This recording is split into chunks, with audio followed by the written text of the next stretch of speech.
Live tonight from Home Team Barbecue in West Ashley for another show, and the coaches alongside, and so we will get right to it as the Citadel Bulldogs have managed to move their way up in several ways. First of all, the Dogs are 7-2 on the season. They're 6-0 in the Southern Conference for the first time ever, and they sit in first place all by themselves. As a result of the loss by Chattanooga last Saturday, the Citadel Bulldogs have clinched a share of the Southern Conference Championship. That would be their third. And so we are rolling this year right now. And we want to say thanks to everybody who's here this evening, and we're going to get right along with it. Coach, first of all, based on the things that I just said, a big congratulations. However, I know that you have some unfinished business that you'll try to take care of this week. Yeah, it's certainly we're ecstatic about the win last Saturday over VMI on homecoming in front of all of our fans, 15,000 strong, and excited to get a win on Senior Day. But certainly still got a lot of things left to accomplish during the rest of the season, and starting with Chattanooga this Saturday.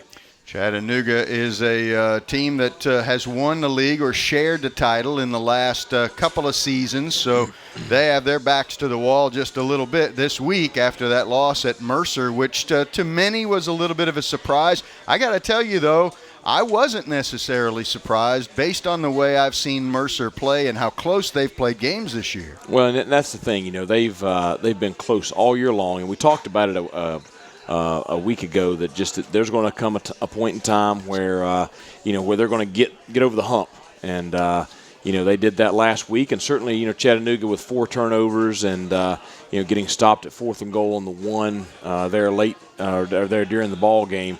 You can't make that many mistakes against a good football team and still come out on top. So a little bit of it had to do with Mercer, a little bit had to do with how Chattanooga played, but certainly it was a big win for Coach Lamb. No question about it. They get that victory 17-14. And the interesting part about it was that the score that made it 17-14 happened kind of early in the fourth quarter. So they went a long period of time holding them away from what they needed to do. Yeah, and that's, the thing they did, they were able to get a couple of stops there, and then, did a great job on that last drive of holding on to the ball and putting the game away, and went for it on 4th down, to kind of seal the game there, late in the fourth quarter.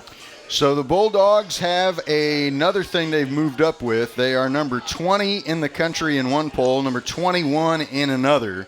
Chattanooga moves back to number 8 and number 9. So we have a top 20 matchup this Saturday for all the marbles. And, Coach, I know for a while everybody has been thinking about this particular ball game. I have to say, and this is just the way you do things, but I got to commend you for keeping it at one game at a time, and you did a very good job of that. It was almost like it was a bit of a secret, but now you can kind of let the cat out of the bag. Yeah, and we talked about we're going to blow up in here. I think so. We talked about it, really starting a long time ago, just keeping our focus just on what's right in front of us, keeping our focus on the team that we have that week, and that's what you got to do, because really, the Wofford game was the turning point in the season, but really going on the road and winning at Sanford and the way we won at Sanford, really kind of hey, we got a chance to win the whole thing. And so you really had to just, focus in on just what was right in front of you. And I thought our kids did a great job of not talking about Chattanooga, not looking ahead to Chattanooga, keeping our focus, week in and week out on what we had to do, especially this past week with VMI. And so I really commend the players on just really buying in and listening to what we were telling them. We've talked about it many times, sometimes not in a positive way, but sometimes the schedule maker is not your friend. But in this particular instance, you probably felt pretty good about having a VMI last week. No. I don't feel good about anybody in the Southern Conference. I mean, this league has so much parity that really any given Saturday anybody can win, and we saw that last week with Mercer and Chattanooga. Certainly we had a close game with Mercer. I'll tell you, VMI I thought played very, very physical on Saturday, played us very well. I know Al Cobb was not out there, but it was a competitive ball game, and it's that way any week in this league. We are going to talk about the VMI ball game. We'll kind of recap it, talk a little bit about what happened in that ball game, and let Coach kind of walk us through some of that. And later in the show, obviously, we're going to be talking very, very much about the Chattanooga ball game and what is going on with that coming up on Saturday. So what we'll do here, take our first break of the show.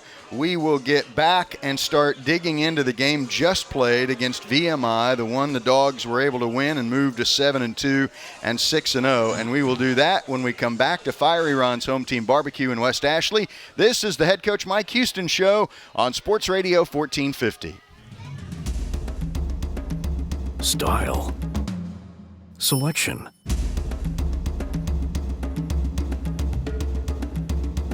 Service.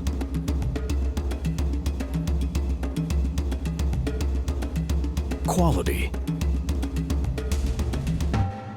Value. See what everyone is talking about. Ashley Furniture Home Store.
Welcome back to Fiery Ron's Home Team Barbecue in West Ashley. This is the Coach Mike Houston Radio Show. Thanks for joining us. My name's Mike Legg. Good crowd on hand here tonight at the restaurant. We'll be right back here next week as well. VMI was the opponent over the weekend, and so we want to dive into that game and what happened and what allowed the Bulldogs to be victorious, to go to 7-2 on the season and 6-0 in the Southern Conference. And so things start off with the coin toss, obviously, and the Citadel wins the toss, defers. I'll ask you right off the bat, Coach, if ordinarily that's how you'll want to play. Do you always want to try to put your defense on the field? It depends week to week, and who we're playing and what the situations are. We had talked about taking the ball this week against VMI, and just we really liked our offensive game plan that we had. And then, I got word late Friday night that Al Cobb was out, and after that I made the decision we wanted to be on defense first and really wanted to try to put some pressure on their backup quarterback there early in the ball game, and we were able to do that successfully. How reliable was your source on Al Cobb? Very. Very? I heard it from one source, and I kind of doubted that because there's no way. And then I got another source that a little more trusted. So. Hey, you belong in my business. Sometimes you have to track it through more than one source. Yeah, well, and then immediately I started hunting up every snap I could find of the backup there playing throughout the year, and very limited snaps. He played. He was their punter, but he's an older player. He's a junior quarterback, been on the roster for a while. Had some pass attempts and completions on the year, so it wasn't like they were bringing in somebody that hadn't played at all. Yeah. So we were able to find a little bit of film.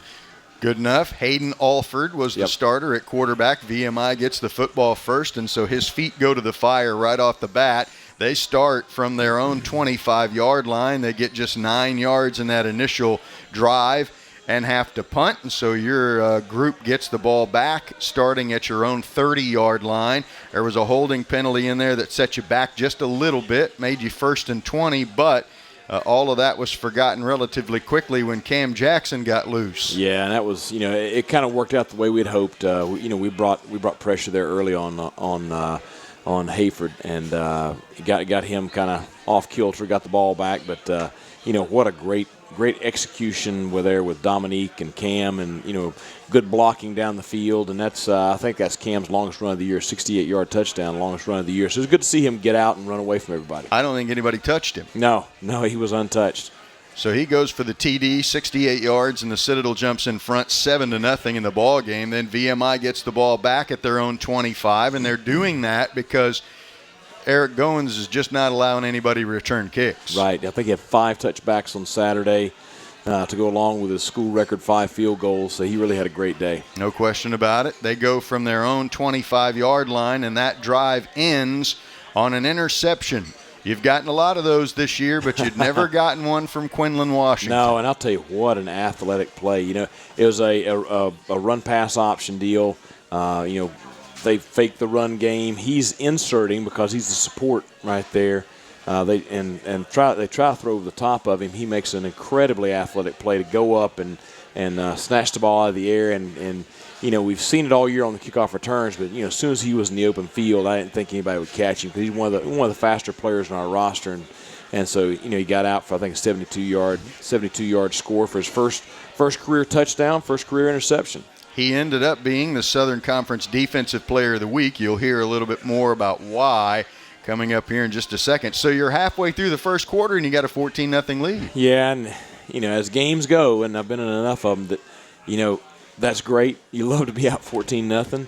You can't lose your edge. You can't. You got to keep your foot on the gas. And I felt like we sputtered a little bit there and let VMI back in the game. They had a little help. I've had a fourth down pass interference call that I still don't see it. That gave them a first down, deep in our territory, and they were able to get on the board and cut it 14-7. On to the second quarter. They get it at their own 25, have to punt. The Citadel from their own 36 had a fumble in that situation. They're able to get it at the 50-yard line. They go down and score a touchdown, 10-play, 50-yard drive. And as Coach mentioned, they make it 14-7. Bulldogs get it back from their own 29-yard line, and that's the first of the 5 field goals by Goins, a 33-yarder, to put you up 17-7. He had kicked 5 field goals all year, 5 out of 7. Yeah.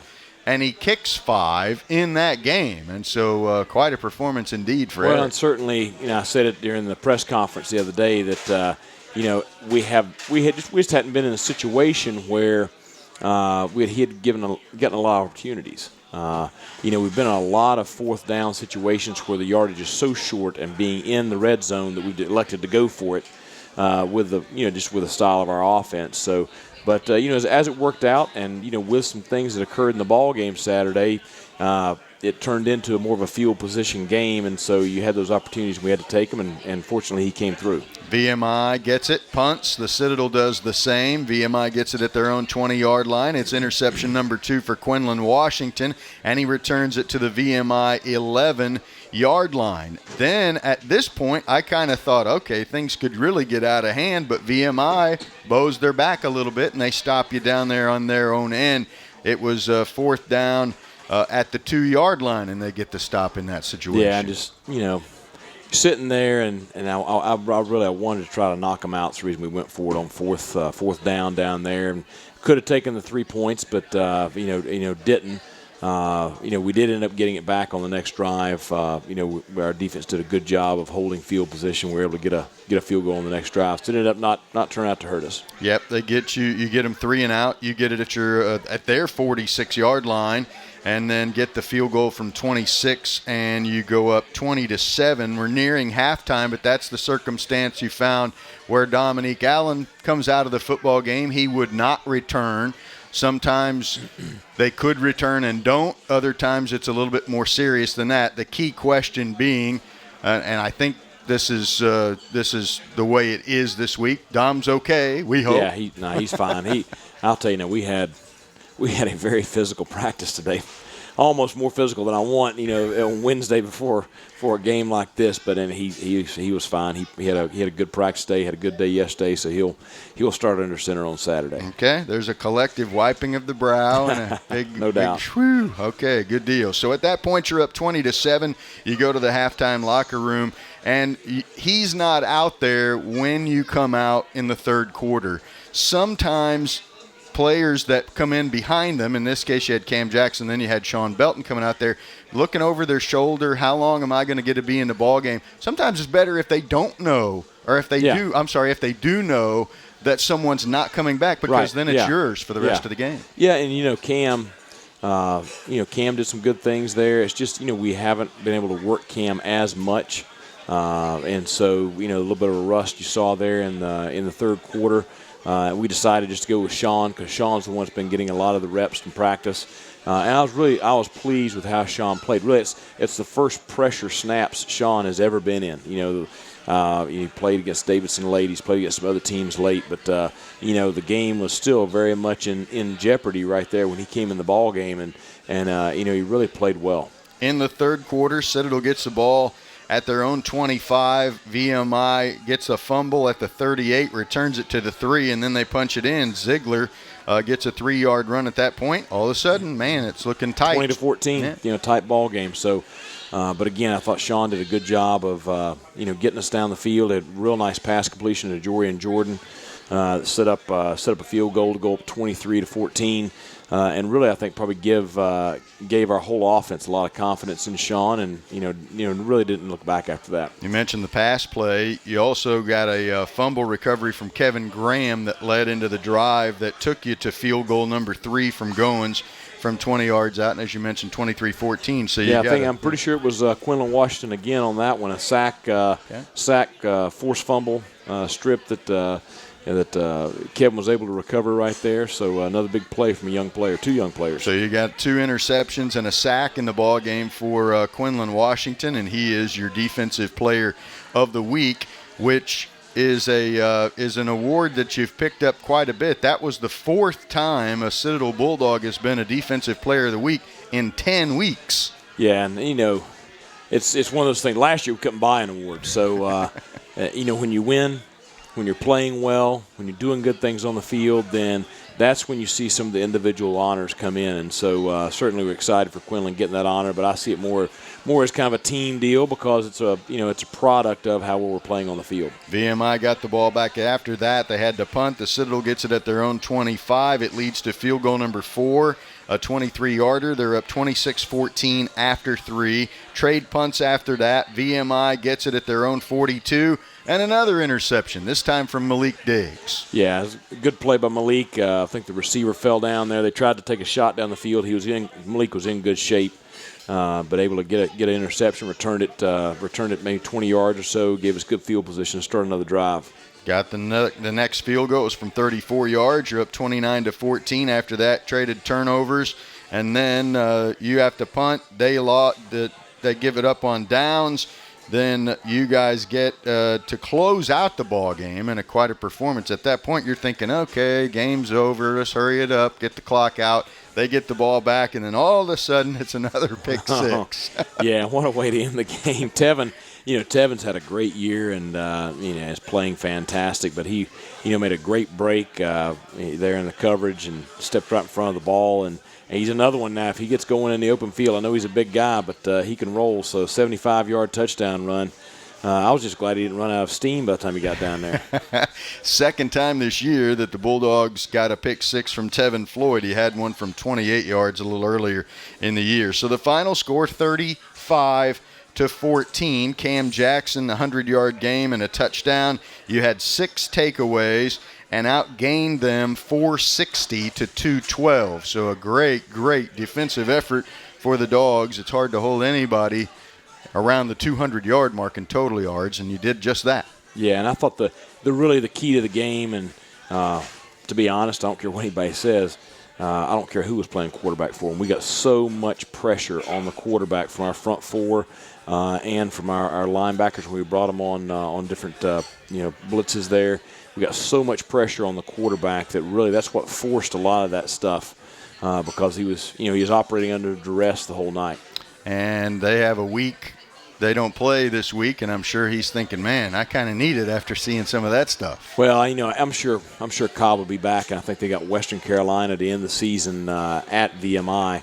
And I'll tell you, Coach Walkenheim's done a good job. They are a much improved roster just from the way they play than what they were a year ago. So I think it'll be a pretty good contest up there in Lexington last week of the year against Western. Bulldogs get the win. They're 7-2. They're 6-0 in the Southern Conference. And then, Coach, later in the evening, we were all kind of looking around.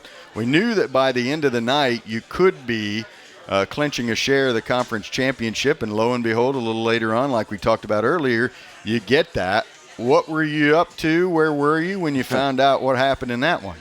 Well, I'd just gotten in the door there at the house, and Amanda and I sat down. I flipped on the ESPN3, and we sat down and watched about the last 10 minutes there at the house. And so, it's kind of – I knew it was a close game, and so to see the end of it, though, it was good win by Mercer. No question about it. So let's take a break at this point. We'll come back with more. We're going to move on, obviously, to the huge game that will take place this weekend when the Citadel Bulldogs go try to claim the automatic bid to the FCS playoffs and an outright conference championship when they play at Chattanooga. We'll tell you all about the Mocs, more than you may want to know. That's all still to come as the Mike Houston Radio Show continues from Fiery Ron's Home Team Barbecue in West Ashley on Sports Radio 1450.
Barbecue in West Ashley. This is the Coach Mike Houston Show, and we welcome you back. The 20th ranked Citadel Bulldogs will go to Chattanooga, Tennessee this weekend and take on the 8th ranked Chattanooga Mocs. They are the defending champ, but right now Chattanooga has to win to get a share of the conference championship. At stake this weekend, the automatic bid to the FCS playoffs. Winner gets it.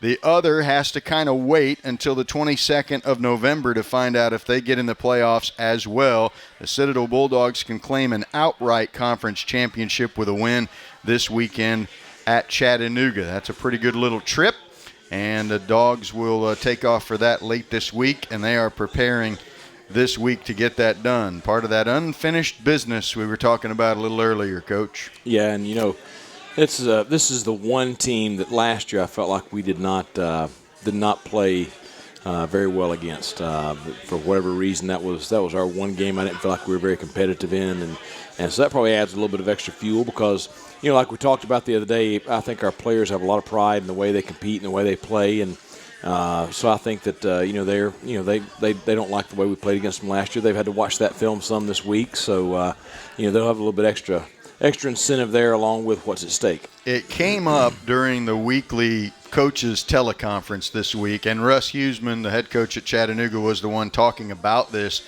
He said that based on what he saw about your team on tape, it looked like you and your team were playing with the type of chip on your shoulder that they had a year ago. Now remember, Chattanooga in 2013 was a three-way tie for a championship, and they were left out. Two other teams got in, Furman and Sanford. They did not. And so in 2014, they really came out with an effort geared toward leaving no doubt. So they now see those types of traits in your football team. Do you look at your guys and see that same kind of characteristic? I think we compete. I think our kids play hard. I think they're very physical. I think they're tough. I think they go out and they're going to lay it on the line each play and each game. So however people interpret that, I don't know. But I just think it goes back to just the way they're wired and the way they bought into, hey, we're going to play like this every week. I don't care who we're playing. I don't care what we're playing for. This is the way we're going to play. And so they've, adapted that mentality. Now, you're in July, I guess, when you go to media days, and that's when they announce everybody that's on the preseason poll. That's when they announce what the preseason predictions are. The Citadel Bulldogs are picked to finish 7th out of 8 teams. I know you didn't necessarily use it as something to inspire your guys, but how much did that really bother you personally? Well, I knew we were better than we were a year ago. How much better? I didn't know. I felt like, and I told our kids at the beginning of the year, you will be in every game this year. You'll have a chance to win each week. It just comes down to, can we do the things that good football teams do? Can we be consistent? And that's what they've done. We've eliminated a lot of the mistakes we had last year. We've been consistent each week with our level of play. And then we've had just a lot of people that have just grown up and are much better players this year than they were a year ago. I saw you speak at a Citadel Club meeting in Greenville over the summer. You told the group, I don't know if we're going to compete for the conference championship, but I don't know if we're going to win it, but we're going to compete for it, you said. And so at this point, you have obviously done that and claimed a share of it. When did you think we can win this thing? After the Sanford game. Okay. You knew you had a shot the whole time. Especially after the way we played against Western Carolina, who was the preseason number 2 in the league. The way you played against them and then the way you came out and played against Wofford, certainly, we had the potential to. But then to go down to Sanford, who at the time was in second place and was preseason picked second, and to be able to really to dominate the game the way we did and to really, kind of push them around. Then you kind of, hey, we have a better shot than we think, So then it just came back to, hey, can we keep playing consistently the way we're playing, which has kind of been our message all throughout. Now, we talked a little bit about honors a while ago. You had the Defensive Player of the Week in Quinlan, Washington this week. Eric Goins got a little recognition today that we'll talk about here in just a second. But the SoCon Player of the Week on defense, Goins was named the Student Athlete of the Week in the league today. And I know you thought he deserved to be the Special Teams Player of the Week. Yeah, I joked with him. I said, well, the league knew they screwed up with the Special Teams Player of the Week, so they tried to make it up to you with a Scholar Athlete of the Week. So, but, certainly, Eric's got like a 3.9, very intelligent kid. He graduates this spring, so we're hoping to get him back for a 5th year. He's contracted with with the Air Force, and so he's set to leave at the beginning of June. We're trying. He's applied to have that deployment deferred to next January. So we're hoping to get him back for a 5th year, but certainly he's been solid for us this year. There's no doubt he's had a very good year. There's no question about it, and he gets a little bit of an honor today, too. And when I saw the league's player of the week come out, I'm like, how can he not be the guy? I did read, though, a little bit. Sanford's guy kicked 5 field goals and set 2 school records, and so what are the odds of that happening? Against a non-conference lower-level opponent. To me, there's a big difference now. Yes, we're playing a league game against a big rival, and it's a pressure game, and it's a closer game. So, but anyway, that's fine. I mean, at the end of the day, Eric's attitude towards it's a lot better than mine. Eric's, I don't care, as long as we won. So, he's got the right attitude. He got the 15 points out of kicking it through the uprights, and has had a sensational year for the Citadel Bulldogs, no question about it. When we come back on the Mike Houston Radio Show, we're going to talk exclusively about the Chattanooga Mocs. We'll also take questions from the audience here at Home Team Barbecue. A lot left to do, but we're halfway home on the show. We'll return in a moment on Sports Radio 1450. There's more for you at Substation 2. Since 1975, Substation 2 has been serving sliced-to-order, freshly made subs on our specialty New York-style bread, piled high with the finest meats and freshest produce. From the number 19 Super Special with 7 mouth-watering meats and cheeses to an assortment of specialty sandwiches and salads, Substation 2 proudly supports the Citadel Bulldogs with 2 locations in Charleston and 43 locations throughout the Southeast.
Welcome back to Fiery Ron's Home Team Barbecue in West Ashley. This is the Coach Mike Houston Radio Show. My name's Mike Legg. Welcome back. We have a lot to do in the final half hour of the show as the Citadel Bulldogs at 7-2, 6-0 in the Southern Conference will go to Chattanooga this Saturday. 2 o'clock is the kickoff against the 8th-ranked Chattanooga Mocs. They had a share of the conference title in 2013. They won it outright at 7-0, and the league is looking for potentially a second straight unbeaten champion, and the Citadel Bulldogs are the only team in this game that are able to do that. A share has been clinched to the conference title. Dogs obviously want to win it outright, which would mean they get the automatic bid to the FCS playoffs. The other has to wait until the committee puts the other 13 at-larges into the pool with the 11 that win automatic bids. And so that's what's at stake coming up this weekend at Chattanooga. The Chattanooga Mocs are the opponent. Let's get through a couple of questions before we get deep into the Chattanooga Mocs, Coach. And first of all, I get this one all the time. It might as well even be on my list, but I get the uniform question every week. So you have to tell us what you're going to have, what you decided to go for, and what will you wear at Chattanooga for the championship. We'll be white from head to toe Saturday, so the dress whites will be what we'll be in. Dress whites, and so now I've got the diagram done. That one's out of the way. The other one, a question from our audience, who also was at your press conference on Tuesday.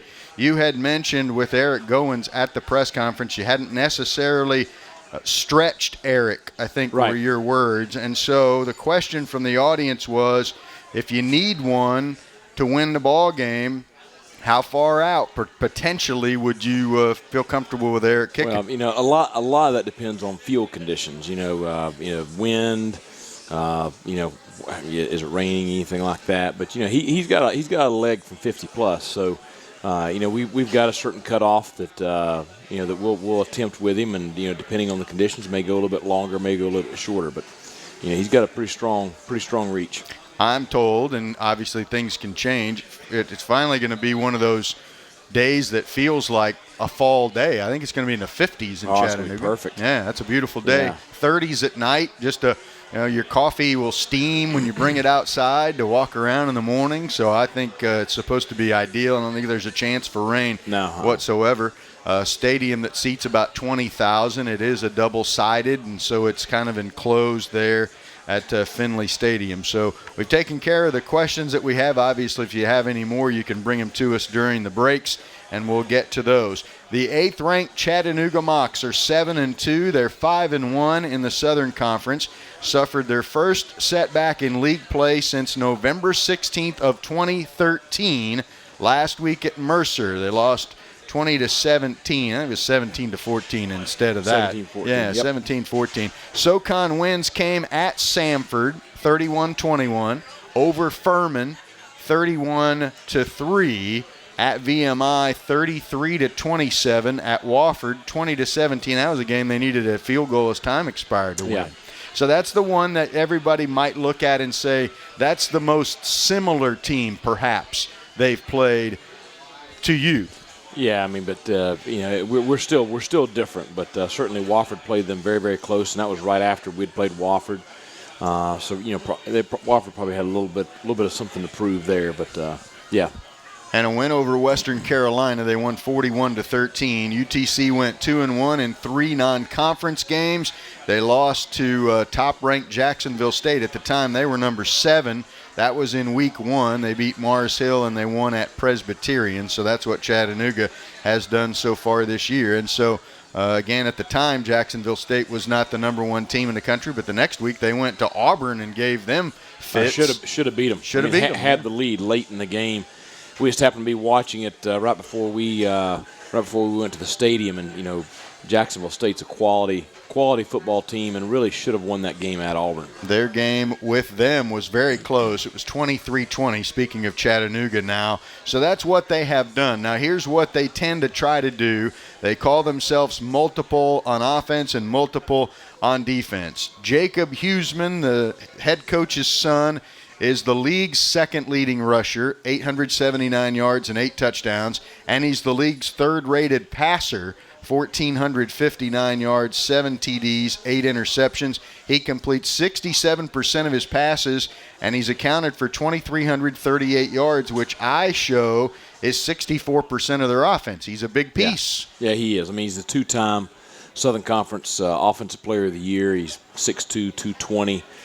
Very good runner, very good thrower. He's what everything goes through him on their offense. So quality player. Some quarterbacks are back there and they run because they don't have patience in the pocket. I think he's different, though. Well, everything, and we equate it to we're playing against a Wildcat offense. Every snap. Because he is a runner who plays quarterback. He is a good running back, and so we've got to do a great job of stopping him. Their tailback Derek Crane. I think that he and Jacob are like 1 and 3 in the league, and in rushing offense. So I was going to look up the stats, but they're both in the top 3 in rushing offense in the league. There's only 7 yards difference between the two of them. Crane has scored 11 touchdowns. They are 68% run, 38% pass on the season, but those are the two guys that really make them go. Crane leads the league in rushing, and then Huseman second. So they're 1-2 in rushing. That means, and you have it. What is that? 6 of the top 10 rushers will play in this game. You have at one time you had 4. Yeah. Yep. 6 of the top 10 will play Saturday. That's pretty strong. So. think there'll be some running going on in that game. I do, for sure. Yeah, and then there'll probably be a big pass player too. So it'll be an exciting game. But they have an outstanding offensive line.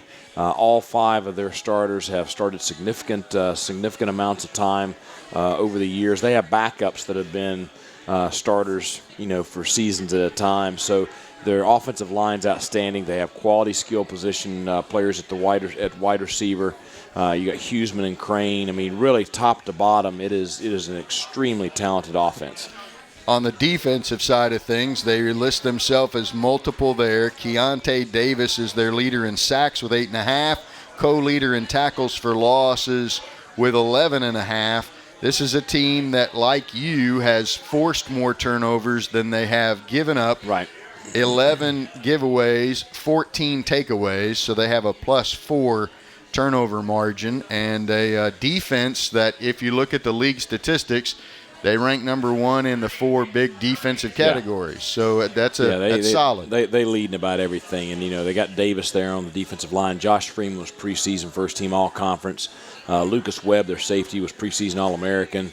The big linebacker Leslie. I mean, he's one of the better linebackers in the league. They have one of the best linebacking cores, if not the best linebacking core in the league. So, just like their offense, you go up and down the list there, and they're just outstanding at every position. So, we got to work cut out for us on both sides of the ball, and you don't catch a break on special teams either. Their kicker was preseason first team all conference last year. He's been the player of the week already this year, so he handles their punting duties. So they're solid in all 3 phases. He and Goins are both one of 32 or 2 of 32 players on the Fred Mitchell Award watch list, and so Ribeiro is their kicker, Enrique Ribeiro, and a guy that can be a weapon there. And they even found a way to, like you said, got him on the field to punt the football too, and that makes him double dangerous. They have one of their defensive backs, I think his last name's Virgin. He is a top-notch kick returner. Yep. And so there's a guy that Eric needs to put a target over his head, kick it over his head, get him at the 25-yard line, right? Yeah, I hope so. And then you got C.J. Board, their outstanding wide receiver, their leading receiver. That's a great punt returner. It's just, the talent he has on that roster, and certainly Coach Huseman has done a great job of building this team. But, there's a reason why they were the unanimous, or I think they got one vote that they didn't get preseason for the preseason number 1 in the conference. There's a reason why they were picked so highly. They like to run. They like to stop the run. You're the same way. This looks like a couple of teams that are pretty similar to one another. Well, yeah, and they're similar schematically to us defensively also. But it's going to be an exciting game. I would expect it to be a pretty big crowd there. There's a lot of excitement behind their program there in Chattanooga, and it's going to be you got the number 1, number 2 team in the league. Late in the year playing for the playoff berth and the conference championship. So it's going to be an exciting day. What have you heard about people attending? How well attended it'll be? You get some of that scoop. I think there'll be a lot of Bulldog fans there. So we've got I don't know how many planes I've heard people are taking to Chattanooga. I know we got some people leaving a day or two early to go on up, but I don't think we'll be short of Bulldog fans. Talked to Captain Peluso this afternoon. There's 300 freshman cadets that are traveling up together. Okay. He did not offer to chaperone that by himself, though. But we got and then we've got a lot of the upperclassmen around campus that I know are planning to travel up also and see the game. So I think there'll be a good representation from Charleston. Show of hands, how many people in this audience are coming? Okay, they better all be up. So.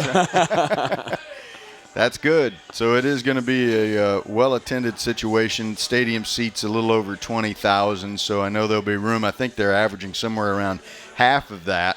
So we hope to see as many people as possible coming up for the ball game. It is as big as it gets. And I know earlier in the week you referred to the words that some might think you would refer to, and that is, this is the game, these types of games, these are the reason you play the game, the reason that you coach the game.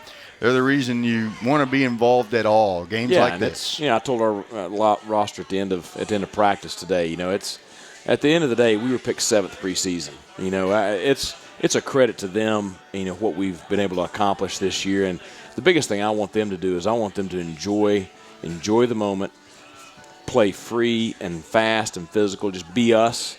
And just go out there and go right at them and see where the marbles and see where they fall. I think we've got a solid chance. I think we're playing a very good team. But the one thing I want to make sure we do is that we play our best.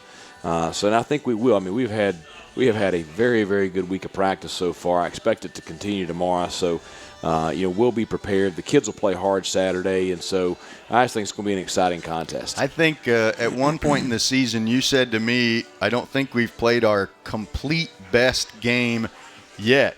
We still haven't gotten a 5-star game yet. We had a 4-star again this last weekend.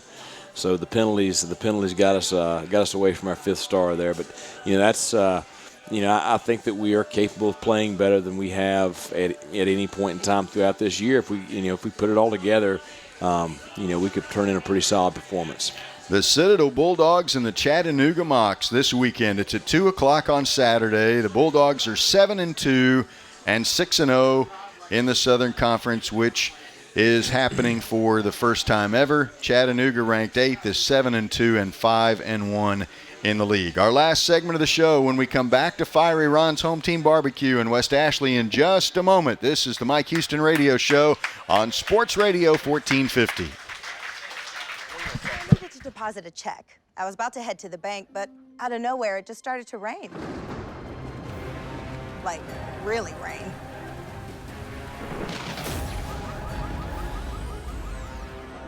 I did not want to go out.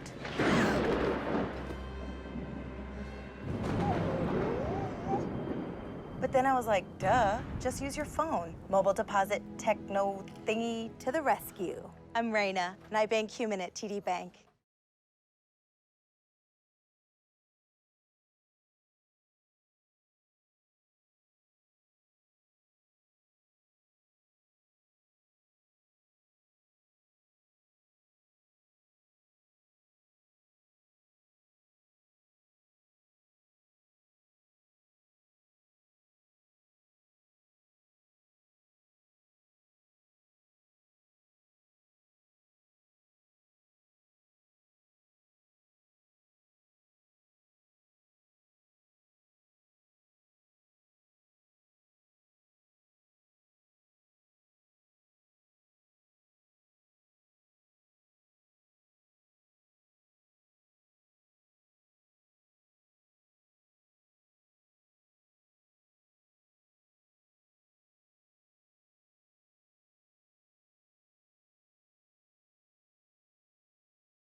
For tonight, reminder, we'll be right back here on next Wednesday for another edition of the show. And let's see, we have a big weekend and next couple of weeks, actually, on this very station with regards to Citadel Athletics. Coming up on Saturday, of course, at 2 o'clock is the football game at Chattanooga.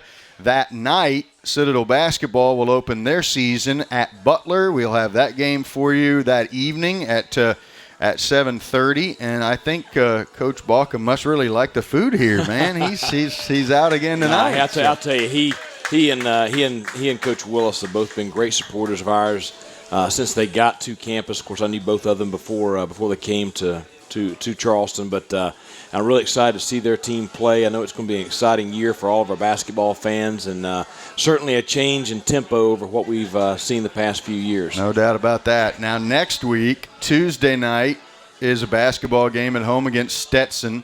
Wednesday night, this show.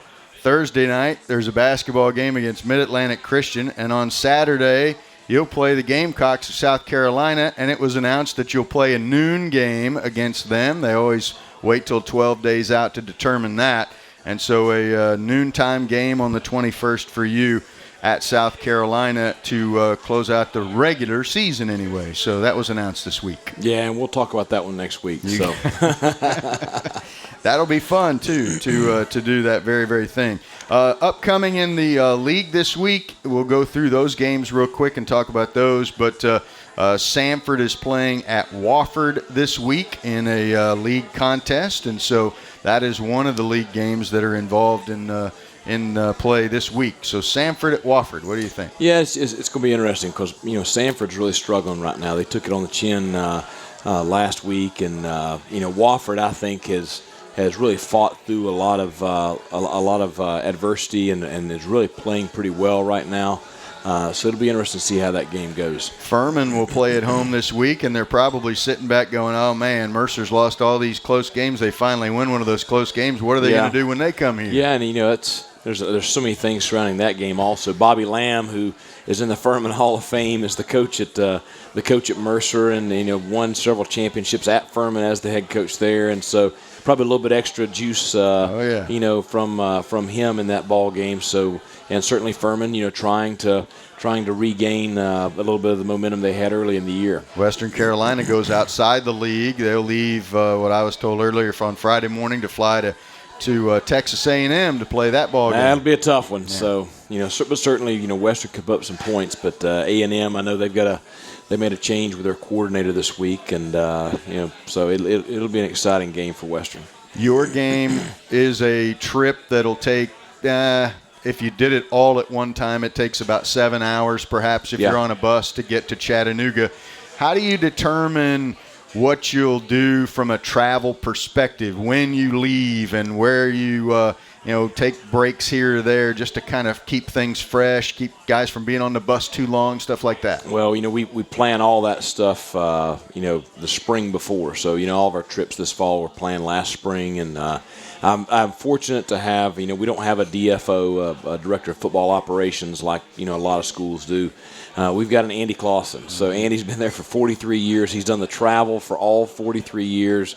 And, really his experience, he's been to Chattanooga so many times. I mean, he knows exactly how he wants to do the trip. And so he and I work together and determine when we're leaving and all that. We're going to leave Thursday after practice, go to Augusta, stay the night in Augusta, and then drive on to Chattanooga on Friday.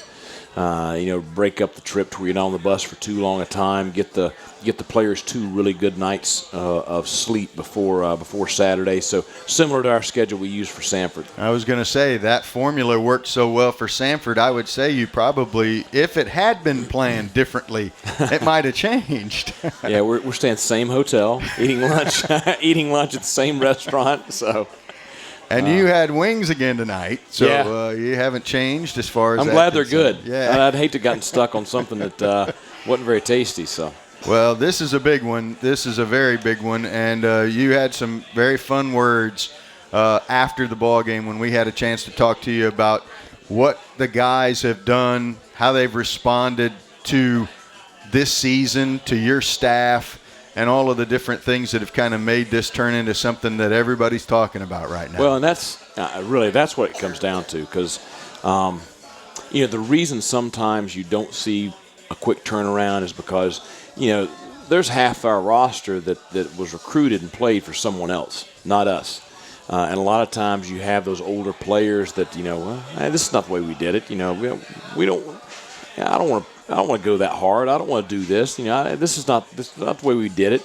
And we've pushed them pretty hard. But so it really, I attribute a lot of the quickness of our turnaround to those older players, especially the seniors, buying into what we're doing and really having a hunger to be a winner. They want to be good. And they believe in us, they trust us, and they will do anything that we ask of them. And so they've really been, the driving force behind this turnaround. And that, you bring up a good point, because if you don't want to do those things, it's pretty easy to spread that kind of, infection, if you will, to everybody else in that locker room. Yeah, and we have such great team unity and such great buy-in from everybody on the roster that you have to have strong leadership in order to have that.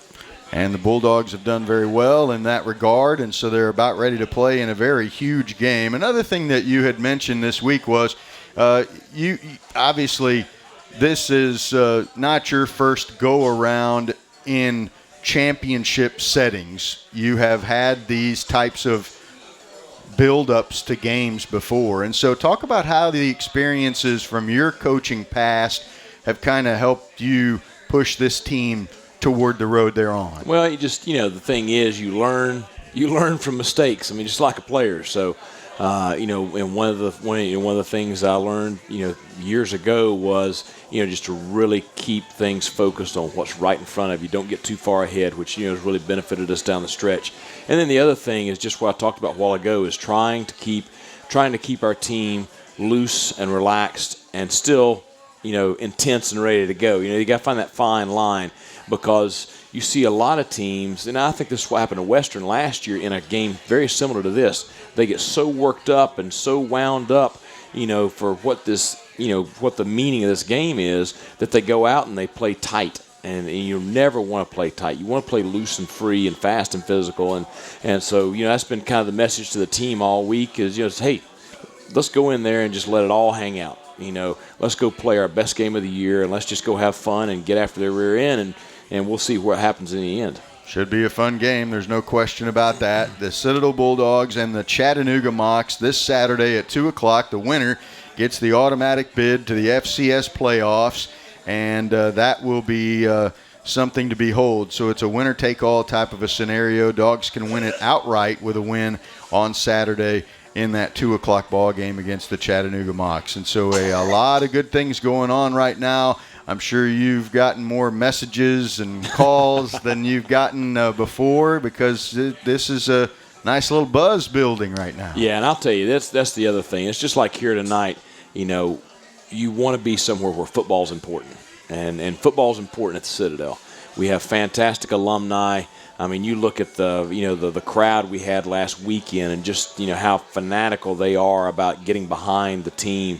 But honestly, these same people that are sitting here tonight, they were behind us last year when things weren't going good, and so that's when you know that you have a loyal fan base. But certainly they've been sitting here waiting for a long time for a team like this, and I think this team represents exactly what the Citadel is. In the way they play and the way they go about things. They're overachievers. They make the most of what God's blessed them with, and so they're a fun team to watch and a fun team to pull for. And when you talked about how they're physical and how they had to get used to playing a little bit differently than maybe was their comfort zone, to me, the way this football team plays looks like what a team should look like that plays at this institution. And so I know there's been a lot of talk all year about merging the two, the core with the football team, and man, I think it's merged. Yeah, and a lot of that credit goes to Gino Peluso and his staff and the Commandant's office and what they've done, and to the rest of the core. I mean, it's they've been a factor at our home football games. I mean, they're loud, they're rowdy, and they have a good time, and they're enjoying this just as much as we are. So it's really been a special thing so far, and we're not ready to let it come to an end. So we're excited for Saturday. It's supposed to be fun. Your guys have to be having fun with the way they've been playing and winning so far. They do, and that's like watching our kids on the field Saturday and just watching them on the sidelines, and they have fun playing the way we play, and certainly doing a great job with it. Thank you, Coach. We'll see you Saturday. Thanks a lot. Go Bulldogs.